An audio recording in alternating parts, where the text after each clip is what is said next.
So it seems like we're talking about Leicester City as Liverpool's main title threat. Why? Well, because Manchester City are now 14 points back of Liverpool after the Manchester Derby. 2-1 at City. What happened? Can't defend. Mm-hmm. Can't defend. Whenever they get countered, they can't defend. And I think they've lost a little bit of that pizzazz going forward as well. I know there was a few chances, a couple of chances, but I've always feel when I'm watching City, there's going to be goals. I don't get that feeling at the moment. And on top of the fact I talked about at the other end, that's a problem for them. The other side of the coin is, and I get the injuries, I get that Laporte's a big mess, and I get all that, but it was up to them to go and buy a centre-half in the summer when Company decided he was going to move on. And I know they were sniffing about Maguire and others, and I know there was financial constraints, but that isn't our problem. That was an issue that they had to solve. On top of that, it is clear to see why Gabriel Jesus sits on the bench when Sergio Aguero is fit, because he's not a patch on the little Argentinian. Do you agree? Gabriel Jesus is a nice piece to have as an option of the bench, as a spot starter here and there, but not to be the guy. You see it in the goals that he misses. You see it in the lack of sometimes hold-up play, the quality that Sergio Aguero brings to the game. It allows City to do different things in the attack. But I would say that besides the fact that they're missing Sergio Aguero, what was most concerning to me watching City play yesterday is that they're coming on the heels of Liverpool having won their game. So you know you have to win at home against Manchester United, your in-city rival. And so you would think that there wouldn't be a need for any more motivation than that. You must win to keep up with Liverpool. You must beat your in-city rival.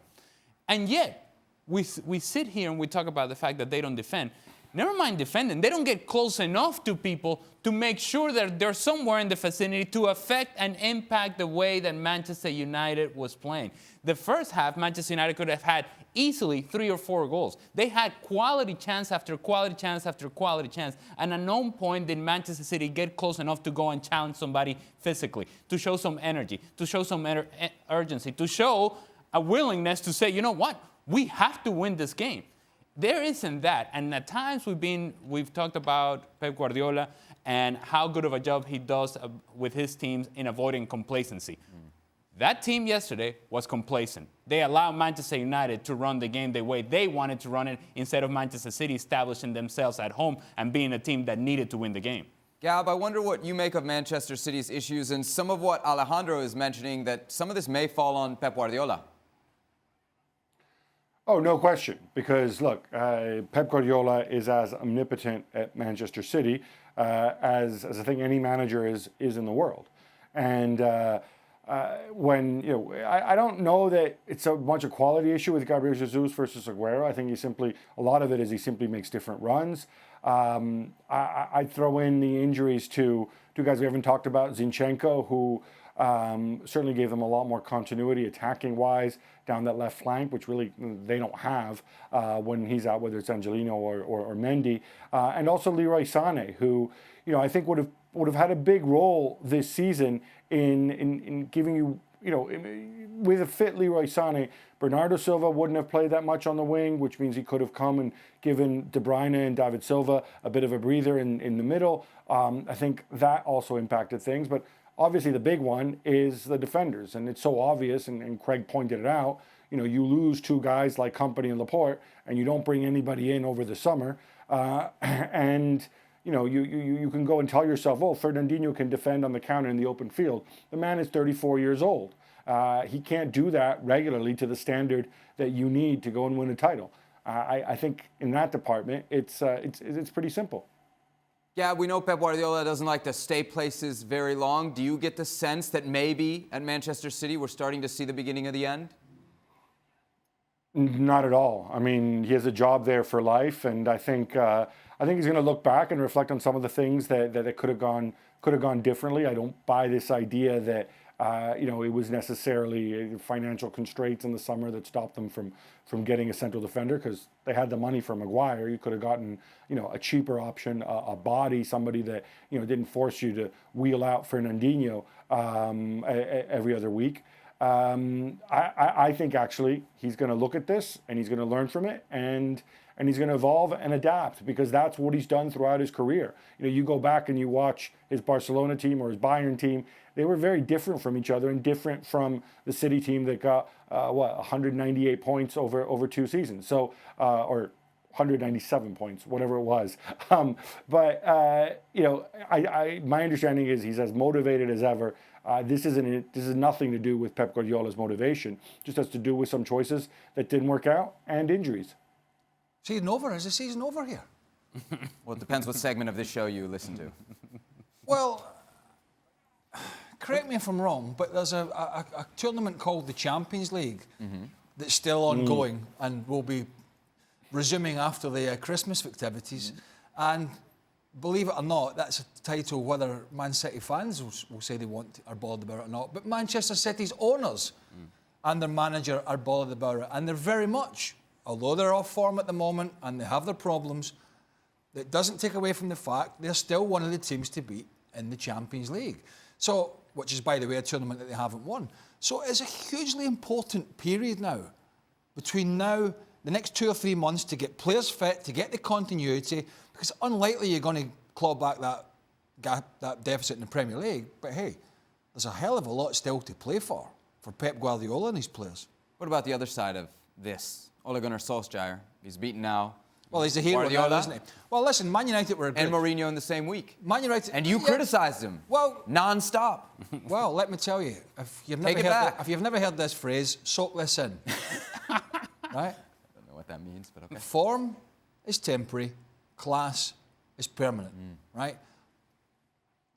10 days ago, he had a win percentage of 27%. Now, all of a sudden, he's the next coming of Trapattoni. How does that work? He's had a good week. I'm not taking that away. They did the job brilliantly. He's had a good week and he's had stick. It doesn't make the long-term view at Man United any different. You know, right? when you bring up legendary coaches like Trapattoni, that's way, and I mean, well, I could have said Arrigo Sacchi or, you know, I mean, he's like, what? I'd agree. You know, I'm putting you above. I'm putting you above the Muppets on Twitter that come on and go, see, I told you so. Always the man. Form is temporary, class is permanent, right? Ole Gunnar Solskjaer will not be the long-term manager of Manchester United. And where do you fit in class or form? I don't bother. I just turn up doing my job. Okay. I'll let my boss decide that. Ale, Manchester United, are you buying what they're selling? At least over I'm the last buying 2 that games? they had a very good week, and I'm buying That's that... it? Nothing more? Wait a minute. You don't even let me finish, and then you start talking. Look, they had a very good week. And I thought, unlike what Stevie Nicol may have told you during the week, that they were actually very good in the first 30 minutes against Spurs. And it was impressive in the way that they handled and managed that game late as the game went on. To go into Manchester City and to win the game the way in which they did, to deserve to win it, have the chances that they did, that's also impressive. It's 2 big steps forward. Now they have to sustain it. And that has been a problem for Manchester United and Ole Gunnar Solskjaer. They have to sustain success. They haven't been able to do so. Let's see if they're able to do that. Gab?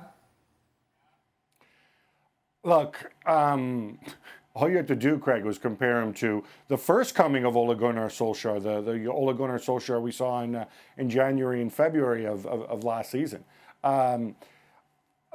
If they're counterattacking against a good team, they've got quality. Marcus Rashford is a very talented player. He himself came out and he said, you know, what's the difference this season to last season? Well, I'm playing with continuity. You're playing with continuity because there's no other strikers.